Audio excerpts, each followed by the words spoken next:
आएगा। Welcome the Pakistani father and son reaction में मिर्ज़ा अदवार साहब खैरियत से होंगे, जाओगे, खुश होंगे। यार मेरा नाम जाद है। मेरा नाम यार भाई साहब आरबीआई ने पूरी दुनिया को इस टाइम शॉक कर दिया। भाई साहब इतनी बड़ी बढ़ोतरी अपने खजाने में इन्होंने मारी है कि देखकर अमेरिका की चीखें निकल गई हैं। कितना हो गया ओए? मुझे नहीं पता भाई साहब, इतना मुझे कहा जा रहा है अंधाधुन बढ़ोतरी अच्छा, मारी है। चलो वाज करते हैं तभी पता चलेगा देखते कैसी हैं भाई बढ़ोतरी साहब, हुई। वही ना कौड़ान करते स्टार्ट। भारत का विदेशी मुद्रा भंडार 14.17 बिलियन डॉलर बढ़ गया। हैं? इससे ठीक एक हफ्ते पहले इसमें सिर्फ 392 मिलियन की मामूली बढ़त हुई थी।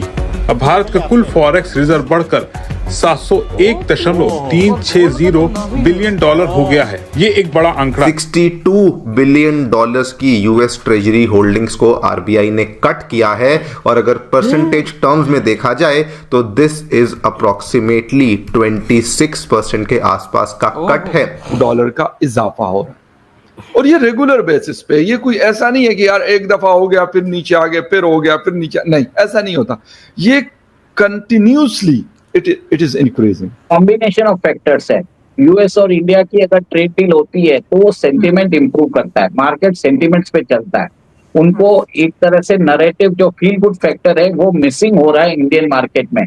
इतनी अच्छी ग्रोथ रेट हम दिखा रहे हैं। We are plotting the growth rate of 7.4% in the second quarter. Europe के जो सबसे बड़ा फंड होता है उनका पेंशन फंड होता है। पेंशन फंड्स को उन्होंने इन्वेस्ट किया हुआ था अमेरिका के अंदर। अच्छा, मोदी जी ने उसको छीन लिया और वो सारा पैसा भारत में आकर इन्वेस्ट होने वाला है। मेरे ख्याल में it's a very good sign और वेरी पॉजिटिव साइन। उनकी इकोनॉमी या उनके जो एक्सपोर्ट्स हैं वो हर तरह की, वो कुछ चीज बेचते हैं या वो सर्विसेज दे रहे हैं दुनिया भर को, या उनकी जो स्टेबिलिटी है, पॉलिटिकल स्टेबिलिटी है, वो इकोनॉमिक स्टेबिलिटी भी इस वजह से नजर आती है, बल्कि बहुत हाई लेवल पे है। ये बता रहा हूँ कि सेंटीमेंट्स इंप्रूव करने की जरूरत है, कलेक्टिव स्टेप्स लेने की जरूरत है। आपके पास रिसोर्सेस है, रिसोर्सेस को एक्सट्रैक्शन करिए। आप अपने टैक्स जो स्ट्रक्चर है उसको रैशनलाइज करिए, और आप ये भी देखिए कि एचएनआई जो छोड़ के जा रहे हैं उनको कैसे रोका जाए। नमस्कार दोस्तों, जियो भारत में आपका स्वागत है। दोस्तों, अमेरिका को लगा है अब तक का सबसे बड़ा फाइनेंशियल झटका, और ये झटका दिया है किसी और ने नहीं बल्कि रिजर्व बैंक ऑफ इंडिया ने। खबर ऐसी है जिसने वॉशिंगटन से लेकर वॉल स्ट्रीट तक सबकी नींदें उड़ा दी हैं। आरबीआई ने चुपचाप अमेरिका के 62 मिलियन डॉलर्स यानी करीब 5 लाख करोड़ रुपए के ट्रेजरी बॉन्ड्स एक झटके में बेच दिए हैं। रिपोर्ट्स के मुताबिक भारत की यूएस ट्रेजरी होल्डिंग्स अपने 5 साल के सबसे नीचे स्तर पर आज पहुंची है। जहां दुनिया अमेरिका के बॉन्ड्स को सेफ हेवंस मानती थी, वहीं आरबीआई उन्हें रद्दी के भाव निकाल रहा है। लेकिन कहानी में एक बहुत बड़ा ट्विस्ट है।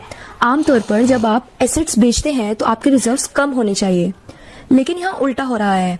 अमेरिका का कर्ज बेचने के बावजूद भारत का फॉरेक्स रिजर्व गिरने के बजाय बढ़कर 701 बिलियन डॉलर के पार पहुंच गया है। आखिर ये चमत्कार हुआ कैसे, और क्या भारत अब डॉलर को पूरी तरह से डंप करने वाला है? क्या ये अमेरिका की दादागिरी के खिलाफ आरबीआई की कोई गुप्त मास्टर स्ट्रोक है? ये गिरते हुए रुपए को बचाने के लिए आरबीआई गवर्नर ने कोई नई चाल चली है? आज के वीडियो में हम इस फाइनेंशियल सर्जिकल स्ट्राइक का पूरा सच जानेंगे और समझेंगे कि कैसे भारत अब अपनी तिजोरी में डॉलर्स की जगह सोना भर रहा है। ज्यादा फॉरेक्स रिजर्व का मतलब देश की करेंसी ज्यादा मजबूत, विदेशी निवेशकों का भरोसा, आयात का भुगतान आसानी से, संकट के वक्त सुरक्षा कवच। सरल शब्दों में कहें तो फॉरेक्स रिजर्व देश की आर्थिक ढाल होता है। और ये रेगुलर बेसिस पे, ये कोई ऐसा नहीं है कि यार एक दफा हो गया फिर नीचे आ गया फिर हो गया फिर नीचे, नहीं ऐसा नहीं होता। ये कंटिन्यूसली इट इज इंक्रीजिंग। मेरे ख्याल में it's a very good sign और वेरी पॉजिटिव साइन। उनकी इकोनॉमी या उनके जो एक्सपोर्ट्स हैं वो हर तरह की, वो कुछ चीज बेचते हैं या वो सर्विसेज दे रहे हैं दुनिया भर को, या उनकी जो स्टेबिलिटी है, पॉलिटिकल स्टेबिलिटी है, वो इकोनॉमिक स्टेबिलिटी भी इस वजह से नजर आती है, बल्कि बहुत हाई लेवल पे है। इन वजूहात को देखते हुए और इन चीजों को देखते हुए जब हम अपने आप को देखते हैं, अब हमारी जो इकोनॉमी को जिस तरीके से चलाने की नाकाम कोशिश की जा रही है, क्या कोई घर हो या कोई मुल्क हो या कोई प्रोविंस हो या कोई डिस्ट्रिक्ट हो या कोई इदारा हो, उसको अगर इस तरीके से चलाया जा सकता होता तो फिर सब यही करते, कर्जे लेते, और मतलब फिर जब वो कर्जे मतलब उनका वो पैसा खत्म होने वाला होता फिर मजीद कर्जा लेते और खुद कुछ भी ना करते। ना उनको एक्सपोर्ट्स की जरूरत थी, ना किसी और चीज की जरूरत थी, ना इंडस्ट्रियल बेस की जरूरत होती, बल्कि यही चल रहा होता कि चलें जी कर्जा लें और सिस्टम को चलाएं। अनफॉर्चुनेटली हमने हमेशा एडोकिज्म के ऊपर अपना सिस्टम चलाने की नाकाम कोशिशें की और आज भी यही कर। और सबसे बड़ी बात यह है कि जिनकी वजह से एक जो खजाना है जिसके ऊपर बहुत सारा बोझ है, एक नुकसान मिल रहा है, वो तो आप उसके लिए कोई मेजर्स या कुछ स्टेप्स नहीं ले रहे। $50 बिलियन तो जो ग्लोबल पेंशन की जो कमिटमेंट्स हैं वो उन्होंने भारत के अंदर कर दी है। 50 से ज्यादा यूरोपियन कंपनीज हैं जो भारत के अंदर अपनी मैन्युफैक्चरिंग फैसिलिटीज लेकर आ रही हैं। 15,000 करोड़ यूरो, मैंने डॉलर बोला था, यूरो है, वो अनाउंस कर दिया उन्होंने कि भारत के अंदर इन्वेस्टमेंट्स करने वाले हैं। प्लस टेक्नोलॉजी ट्रांसफर है, उन्होंने बोल दिया। कौन सी इंडस्ट्रीज में वो भी बताऊंगा आपको मैं। और FTA साइन हमारे साथ होने वाला है। लास्टली जो अमेरिका की दादागिरी है उससे वो दुखी होकर और वो बाहर निकलने वाले हैं। चलिए अब मैं सारे पॉइंट्स को थोड़ा डीपली आपके सामने रखता हूं। सबसे पहले कंट्री जिन्होंने अनाउंस किया कि वो अपने पेंशन फंड्स को निकाल रहे हैं वो है डेनमार्क।